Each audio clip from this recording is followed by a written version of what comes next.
There is an idea that has been planted in the minds of millions of people, and for a long time it seemed logical, almost obvious.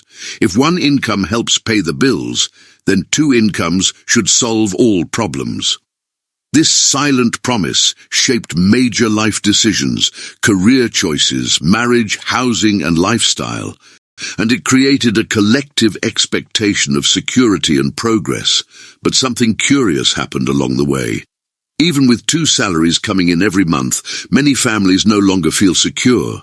On the contrary, the feeling is one of constant pressure, running without getting anywhere, always one step behind. And the question begins to emerge, even if silently: how is it possible to earn more and feel increasingly suffocated? As you listen to this, it's worth reflecting. At what point did working more stop meaning living better? If that question has ever crossed your mind, leave a comment later, not as a vent, but as a starting point for this conversation. The problem doesn't begin when the second income arrives. It begins earlier, when the entire structure of life starts being built on the assumption that two incomes are mandatory. Rent or mortgage costs rise, the neighborhood changes, the standard of living increases, and commitments multiply. None of this feels like an isolated mistake. On the contrary, everything seems consistent with the logic of, now we can afford it. But this apparent coherence hides a dangerous detail. The more fixed the costs become, the smaller the margin to breathe. And when that margin disappears, any unexpected event becomes a real threat. If you've realized that the problem isn't exactly how much comes in, but how much stays, let that sink in. And if it resonates with you, write later. What weighs most on your budget today? The trap closes elegantly. No one announces that it exists. It presents itself as progress. More comfort, more convenience, more status, more facilities. But each more comes with a silent dependency. Two incomes stop being a choice and become a condition for survival. There is no longer room for mistakes, pauses, or change. Any decision outside the script feels too risky, and fear begins to set the rules. The external narrative keeps repeating that the problem is poor management, lack of control, lack of discipline. But what if the entire structure is built not to work in favor of the majority? What if the game is designed to consume every increase in income before it can ever generate freedom?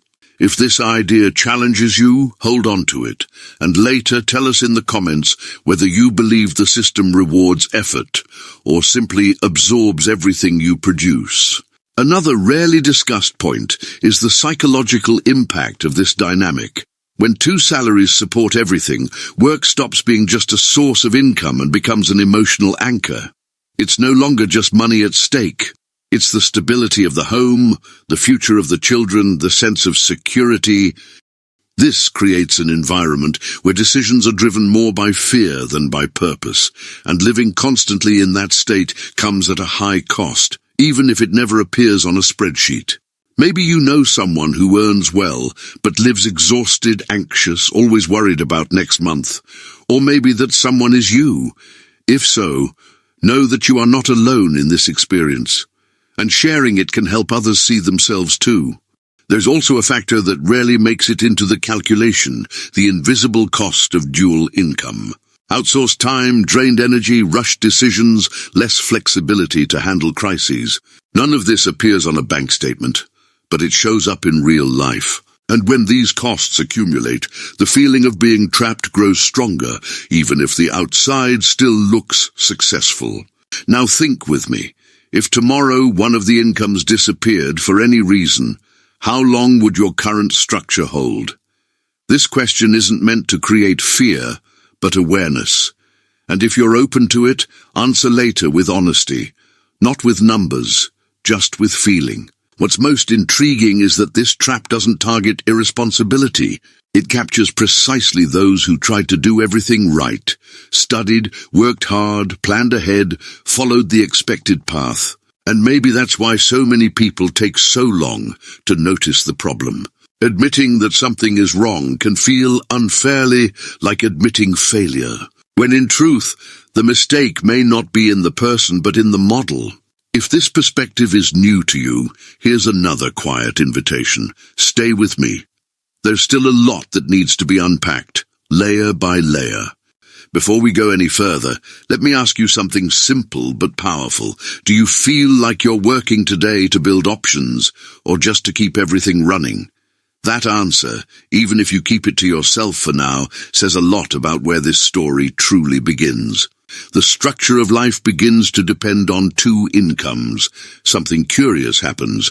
Decisions stop being evaluated by their long-term impact and start being measured by immediate relief. The question shifts from, is this sustainable, to, does this fit into this month? And when the only criterion becomes fitting in right now, the future begins to be quietly mortgaged, little by little. There is no sudden collapse, there is a normalization of pressure, and the most dangerous part is that, over time, this feeling becomes the standard. As you listen to this, try to notice, when was the last time you made a financial decision thinking 5 years ahead?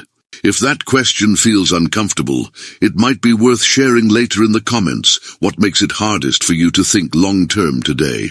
One of the central engines driving this entire mechanism is high fixed costs. At first, they seem harmless because they come with real improvements. A better located home, a safer car, services that save time. All of this is sold as quality of life. The problem is that fixed costs do not negotiate. They don't adjust when income fluctuates. They don't respect difficult seasons, and they don't give you a break when something goes wrong. They simply keep coming. And when almost all income is already committed from the start, freedom becomes an abstract concept. If this resonates with you, comment later. Which fixed expense most makes you feel tied down? Another rarely discussed point is how dual income creates a false sense of security. The logic seems simple. If one fails, the other will hold. But this thinking ignores the fact that the entire structure was built assuming both. When one income falls, there is no space left, only panic. What once looked like redundancy turns into fragility, and it is in this moment that many families realize they didn't have savings. They only had constant cash flow. Maybe you've already lived through something like this, or witnessed it up close. If so, hold on to that experience to share later. Real stories are what give this conversation depth.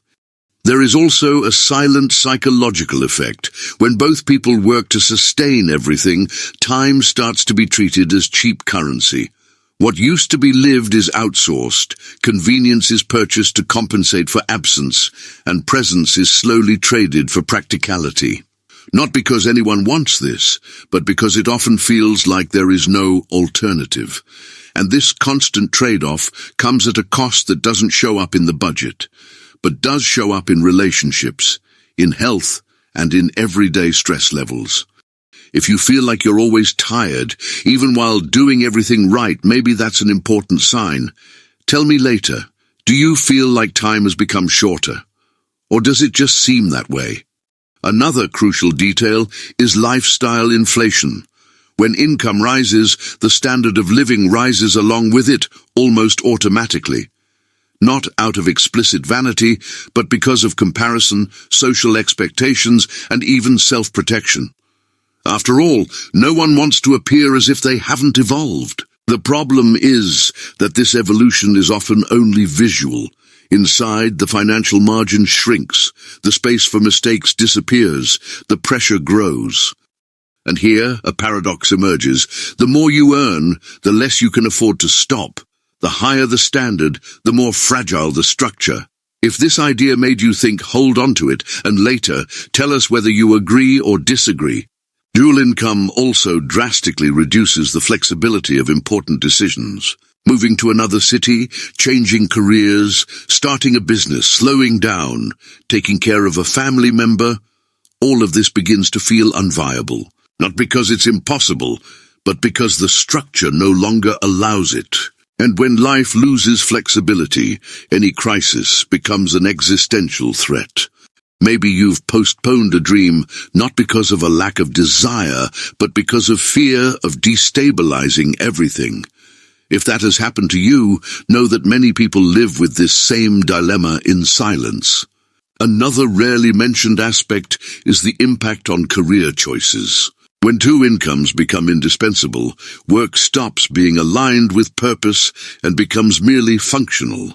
What matters is no longer whether it makes sense, but whether it pays. This creates a utilitarian relationship with one's own time and talent. And little by little, motivation is replaced by obligation. If you feel like you work more to sustain past decisions than to build something new, this reflection is for you. And if you feel comfortable, share later what holds you back the most today. All of this creates a cycle that is hard to break because it is socially validated. Those who question it seem ungrateful. Those who slow down seem irresponsible. Those who seek alternatives seem to be going against the system.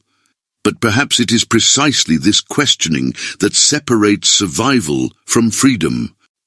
And here comes a fundamental question. Is the problem really earning too little, or needing everything that today seems indispensable? There is no simple answer to this question, but it opens important doors. Before we move forward, think about this. If you could redesign your financial life from scratch, keeping only what truly matters, what would be left out? This reflection may say more about your future than any spreadsheet ever could. After understanding how the trap is formed and why it persists, an inevitable question arises. Is there a way out? The short answer is yes, but not in the way it is usually sold. This is not about magic formulas, drastic overnight cuts, or empty motivational speeches. The way out begins with a subtle but powerful shift in perspective, stopping the organization of life merely to function, and starting to organize it to withstand. As you take this in, try to answer silently. If your income became unstable for a few months, would your life collapse, or would it adjust? This question is not about fear, but about resilience. And if it resonates, share later in the comments which word best describes your current structure: fragile, tight, or flexible. The first real step is not financial. It is conceptual. It is understanding that freedom is not born from high income, but from low commitments. The fewer things that depend on you always operating at the limit, the more options you have. This requires re-evaluating past choices without guilt. Some decisions made sense in another season of life. Recognizing that is not failure, it is maturity. You may begin to realize that some expenses exist only to sustain an image, not a real need. Others exist to compensate for a lack of time or energy. Identifying this does not mean giving everything up, but consciously deciding what truly deserves to stay. And if you have ever made an adjustment that brought you more peace than status, share it later. That kind of experience inspires more than any theory ever could. Another essential step is rebuilding margin. Margin is not a luxury, it is protection. It is the space between what you earn and what you actually need to live. Without it, every unexpected event becomes a crisis. With it, problems become adjustments. Creating margin may mean reducing, renegotiating, simplifying, or even temporarily changing your lifestyle. It's not easy, but it is liberating. And here is a direct question. If you had more margin today, what would change first in your life? Hold on to that answer, because it reveals your real priorities. There is also a silent but profound shift when dual income stops being an obligation and becomes a choice. Even if both continue working, the feeling changes completely. Work stops being a prison and becomes a tool. And that transformation changes how decisions are made, how risks are evaluated, and how the future is planned. If you have ever lived through a time when you had more control, even while earning less, it is worth reflecting. What exactly was different about that phase of your life? Another fundamental aspect is aligning expectations. Many families break emotionally before they break financially because they try to maintain a lifestyle that no longer makes sense. Adjusting expectations is not giving up. It is recalibrating. It is choosing stability over appearances, and that takes courage because it goes against the dominant narrative.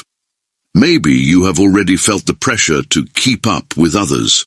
If so, know this.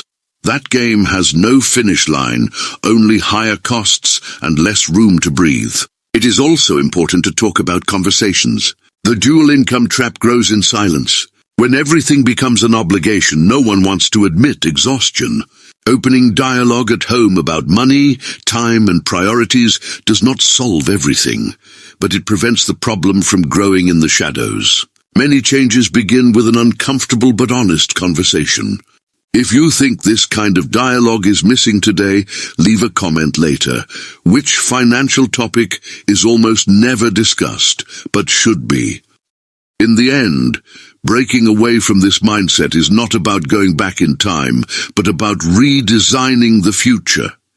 It is about accepting that true security does not come from looking successful, but from being prepared. And that is worth more than any external symbol of success. Before we wrap up, let me ask you one last question. If you could give one financial piece of advice to your past self from 5 years ago, what would it be? That answer might help more people than you imagine. If this content made you think, question, or see something that once seemed normal in a new way, then it has already done its job. The idea here was never to point fingers, but to open space for real reflection, the kind that continues even after the video ends. If you felt that this conversation spoke to you, stay here. This channel exists for those who want to understand the game better before continuing to play on autopilot. Subscribing is just a simple way to say, "This makes sense to me." And more than that, I truly want to hear from you. Share your story in the comments. What impacted you most, what you learned, or even where you disagreed. When experiences come together, everyone grows. Thank you for being part of this conversation. Make yourself at home.